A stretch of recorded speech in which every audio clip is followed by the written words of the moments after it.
یہ وقت بدلتا رہا، یہ دور تبدیل ہوتا رہا، لوگوں نے اپنی بادشاہیاں قائم کرنے کے لیے بڑے بڑے قتل کیے، ہلاکو خان نے انسانی کھوپڑیوں کے مینار بنائے، لوگوں نے بڑے بڑے ظلم کیے، جبر کیے، خوف اور ہراس پھیلایا، اپنے اقتدار پکے کرنے کے لیے بڑے بڑے جبر کیے۔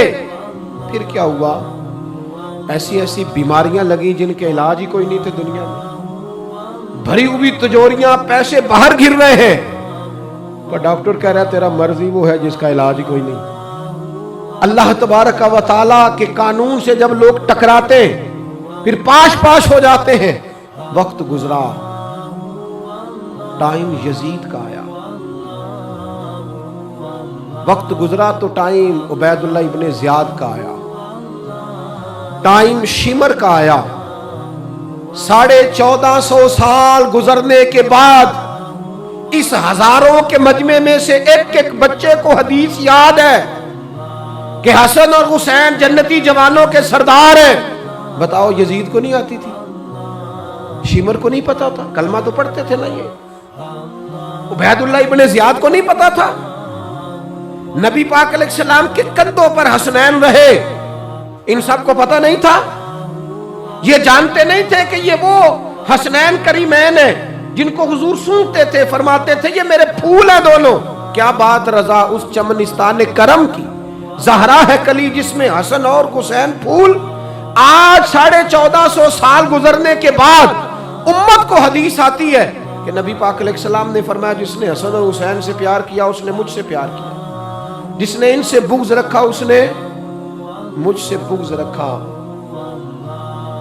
کلمہ پڑھتے تھے، مسلمان کہلاتے تھے۔ 10 محرم کو جمعے کا دن تھا، امام حسین امامہ باندھ کے گھوڑے پر بیٹھ کر خطبہ دینے لگے تو ایک شخص اندر سے بول کے کہنے لگا حسین تقریر لمبی نہ کر، ہمارا جمعہ لیٹ ہو رہا ہے۔ بلے نمازیوں، سامنے وہ شخصیت کھڑی ہے جس پر ابھی درود پڑھیں گے نماز میں، اللہم صلی علی محمد وعلی،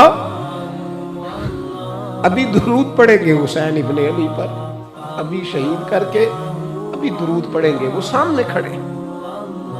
اور امام حسین کا ایک جملہ تاریخ نے یوں لکھا ہے کہ شاید ریت کے ذرے بھی تڑپ گئے۔ امام علی مقام فرمانے لگے مجھے غور سے دیکھو، تمہیں پتہ ہے میں کون ہوں؟ تم جانتے ہو میں کون ہوں؟ نبی پاک نے فرمایا تھا یہ حسن اور حسین میرے بیٹے ہیں کیونکہ میری بیٹی کے بیٹے ہیں۔ تمہیں پتہ ہے میں کون ہوں؟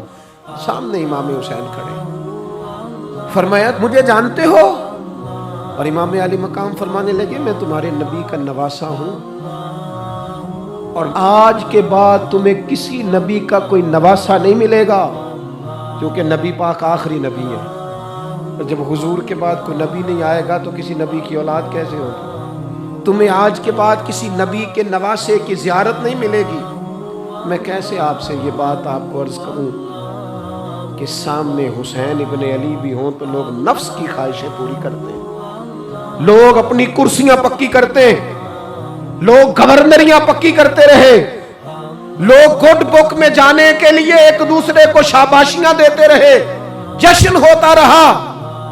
سب سے پہلے ایک شخص نے امام حسین کا قافلہ روکا تھا، اس کا نام حور بن یزید تھا، سب سے پہلے اس نے روکا تھا، وہ ایک لشکر کا سپہ سالار تھا۔ جب امام حسین رضی اللہ تعالیٰ عنہ نے خطبہ پڑھا نا تو حور یزیدی فوج میں تھا، واپس گیا اور عبید اللہ ابن زیاد سے جا کے کہنے لگا، یا جو بھی وہاں لوگ موجود تھے یزیدی فوج کے، ان سے کہنے لگا تم نے تو کہا تھا کہ صرف راستہ روکنا ہے، تم نے تو کہا تھا کہ صرف ان سے کچھ منوانا ہے، تم نے تو جب مجھے بھیجا تھا تو کہا تھا کہ بات تھوڑے معاملات ہیں، اوہ سچ بتاؤ نبی کے نواسے کو شہید کرو گے؟ تم نے تلواریں نکال لی ہیں، نیزے نکال لیے ہیں، تیر نکل آئے ہیں، تیاری مکمل ہے، مجھے سچ بچاؤ، کیا حسین ابن علی کی گردن پر خنجر چلانے لگے ہو؟ سیدہ فاطمہ کا جگر پارا شہید ہوگا، کیا یہ خبر سچ ہے؟ یوں ہوگا؟ کہنے لگے ہاں یہی حکم ہے ہمیں، یہی تیاری ہے، یہی پروگرام ہے، یہی پلان ہے، یہی ہوگا. کہنے لگا میں اور آپ تو مدینے والے رسول کا کلمہ پڑھتے ہیں، تو کیا محبوب کے نواسے کو ذبح کرو گے؟ جناب علی اکبر کو، جن کا چہرہ رسول پاک سے ملتا ہے، حضرت قاسم بن حسن کو، جناب علی کے بیٹوں عباس بن علی کو، حضرت علی کے بیٹے ابو بکر بن علی کو، حضرت علی کے بیٹے عمر بن علی کو، حضرت علی کے بیٹے یہ بھی 3 کربلا میں موجود، حضرت عثمان ابن علی کو، ان کو شہید کرو گے؟ نے کہا ہاں تیاری ہو گئی ہے. تو سب کے ضمیر مردہ نہیں ہوتے. ہاں ہاں بڑی بڑی سخت جگہوں پہ پھول اگتے ہیں. اور نے جب ان سے کہا کہ تمہارا پکا ارادہ ہے، کہا پکا ارادہ ہے. تو اس نے کہا یہ زیرہ پکڑو، یہ عہدہ پکڑو، مجھے تمہارا دیا ہوا عہدہ نہیں چاہیے، حسین کے نانا کی دی ہوئی جنت درکار ہے، یہ رکھو اپنے پاس. مجھے تمہارا، ایڑی لگائی اس نے اور دوڑا اور امام حسین کے قدموں میں گیا.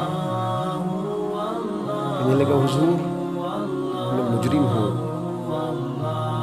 میں خطا کار ہوں، میں نے سب سے پہلے آپ کو روکا تھا، پر مجھے قسم ہے اللہ کی میں جانتا نہیں تھا ان کا ارادہ کیا ہے. حضور بھول گیا، غلطی کر بیٹھا، یہ اندھے ہوں گے، ان کی آنکھوں میں پٹی بندی ہوگی، اور مجھے تو پتہ ہے نا کہ دنیا کو پھر محمد کا نواسہ نہ ملے گا، مجھے خبر ہے. اگر معافی مانگوں تو معاف کر دو گے؟ پہلا مجرم ہوں، میں نے روکا ہے، اگر آ جاؤں تو قبول کر لو گے؟ یہ ظرف، یہ حوصلے، یہ توانائیاں اگر ہیں تو سیدہ فاطمہ کے دودھ میں ہے، یہ شیر خدا کی تربیت میں ہے، یہ محبوب نے جو ان کی زبانوں کو چوسا تو اس کرم میں ہے. حضرت امام حسین نے اٹھ کے سینہ یوں چوڑا کیا، ہاتھ پھیلائے، فرمایا آجا، لگ جانا میرے سینے کے ساتھ، تو آ جانا، تو نے دیر کی، ہم تو پہلے سے منتظر تھے، تو آ جا، تیری ساری معاف ہے. ہور کے مقدر جاگے، امام علی مقام کے لشکر میں شامل ہوا. بعض نے لکھا ہے جو لوگ ابتدا میں شہید ہوئے امام حسین کی طرف سے، ان میں ہور شامل.